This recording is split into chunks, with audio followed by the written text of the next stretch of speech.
Imagine a world where machines were designed to kill. Robots making decisions every second about who lives and who dies. No, I'm not talking about Terminator or iRobot, but what I am talking about is real. And it's here. Now. I'm talking, of course, about the trolley problem. Technology progresses quickly, and as autonomous vehicles become more of a reality every passing second, automakers must inevitably face the problem of who does their car save? The pregnant woman or the elderly couple? The father and the daughter or the mother and the son? This completely normal person or that completely normal person?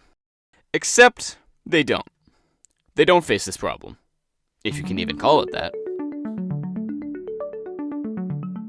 Before we get into that, I'll briefly explain the trolley problem a little more clearly than the opening did. You sit at a lever that controls the tracks, which determines which way a runaway trolley will go. If you don't flip the lever, it'll run into and kill 4 people. If you do flip the lever, it'll run into and kill 1 person. This leads to an obvious conundrum. Flipping the lever saves the most lives. Seems like a good idea. But flipping the lever also means you taking a direct action that causes someone's death, essentially killing them. Whereas if you just let the trolley hit the 4 people, it feels less like you just killed anyone. Inaction leads to less guilt than action. People want to save the most lives, but at the same time they don't want to do anything. The moral part of their mind is trying to weigh the very discrete number of how many people are killed against the very vague feeling of guilt that will come from either of these decisions. It just doesn't balance easily. Usually, people will progress from the first option to the second option, and then maybe go back to the first option, but that's the idea. It's tricky. There is no right answer. Plus, there's always the question of whether people who say they would flip the lever would actually do it in real life in that stressful situation. Once you start thinking about this, you might start thinking about how this will work with self-driving cars. What if a car is going to crash and it is calculated that the only 2 possibilities are swerving to save the passenger but killing the pedestrians, or staying in lane killing the passenger but saving the pedestrians? This hypothetical question really gets people's gears turning, but it really shouldn't, as it isn't a problem. It is purely, as was just said, hypothetical. You see, most of these trolley problem problems rely on human error and irregularities in the road. Let's take an example. An autonomous car is driving on a road. There's another road that intersects the first at a sharp angle, and this also has a car driving on it, this time being piloted by a human.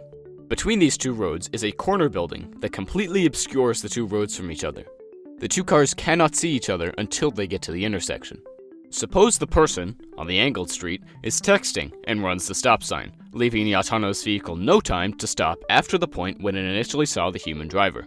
The point here is that the autonomous car can't see the person's car until the accident, because if it saw it, say a block down the road, it could have predicted when the person would enter the intersection and slowed down. The autonomous vehicle has no advance notice. Now, it has 2 options. It could either continue straight, try to stop, fail, and barrel into the human driver, thus killing the autonomous vehicle passenger and likely the human driver, or it could swerve to the left into the park. Look, I never said I was an artist, okay? Don't make fun of my trees. Where it would have plenty of space to stop, yet it would run over several pedestrians in the process. What does it do? Tricky, right? Well, the problem here is miscommunication. Right now, communication between drivers is about as good as you trying to teach your cat to speak Spanish in Russian. Autonomous vehicles promise communication between cars, so when 2 cars are approaching an intersection, they would be able to communicate each other's locations. The car on the second street could know that there was another car approaching and tell that car that it was not stopping. In this case, the first car would have had enough notice before the intersection to stop and save everyone's lives. Of course, you recognize the more immediate problems. First, this is a really obscure example. How common are these hairpin turn intersections where a building fully obscures things and there's a logical escape route to the left, just with some pedestrians in the way? Trolley problem situations aren't that common in the first place. Second, if the problematic car on the angled street were autonomous, it wouldn't have been distracted and run the stop sign. The problem wouldn't have even happened in the first place. And this is exactly the issue. Most of these trolley problem situations assume that a human makes a mistake and causes something unexpected on the road, like running a stop sign. If it were a computer and a computer on the road, it wouldn't do anything unexpected. It would perfectly follow the rules of the road, and every car around it would know what it was doing and would be able to react nearly instantly. Once autonomous cars become common enough, and we get past that initial transitional state, the trolley problem will be virtually a non-issue. There are some natural trolley problems that could occur, like if the brakes were to fail on an autonomous vehicle as it approached an intersection. Very unlikely, but not the direct fault of humans. There also could still be some trolley problem situations to arise with human drivers still on the road, as we just described. How will car manufacturers tell the car to react here? They shouldn't. Choosing to swerve to hit one pedestrian over another in the case where one must die, regardless of whether it was a human's fault or not, is an example of where neither solution is good, so why choose one? Why tell the car to choose to kill these people over these people? If you want to apply human morals to these machines and who they decide to kill, then how is it at all morally correct to make car manufacturers choose to kill in the first place? It's futile for these programmers to try and choose to kill the person that is least morally objectionable because this is impossible to determine. Morals are not a concrete idea. Try telling a mother that her child was chosen as the target of a vehicle accident because it was deemed morally correct to kill him over a pregnant woman. Nobody wants to live in a society like that. Not to mention the fact that it would take lifetimes to code in every possible trolley problem situation, with machine learning only displacing blame, not fixing the problem, and, to be most morally righteous, would require a referenceable database with data that allows a car to determine the value of one's life with information like socioeconomic status, family and medical history, and potential future, among other things, in mere seconds before collision. This both raises privacy concerns and the issue that it is impossible to determine something as subjective as the value of one's life. The truth is, the autonomous vehicle trolley problem can be explained, like many things, by Occam's razor. The simplest solution is often the best solution. Automakers have a simple solution. Tell the car not to hit anything.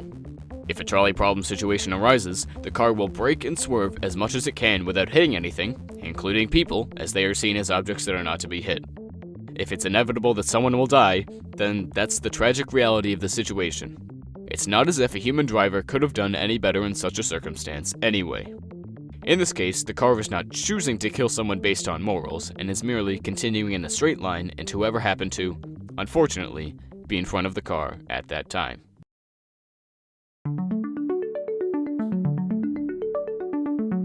In the future, as autonomous vehicles become more prevalent, we will not be taking full advantage of them if regular human drivers are still on or around the road. Over 90% of accidents are caused by humans. Because of this, the trolley problem often assumes that some human error is going to cause an issue.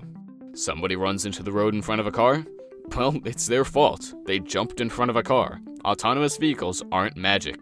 Even in the case where a human didn't cause the problem, applying human morals to these machines will only complicate it beyond a reasonable solution. We can't expect, nor do most people probably want, the car manufacturers to play God by deciding, whether directly or indirectly, who gets to live in thousands of these specific situations.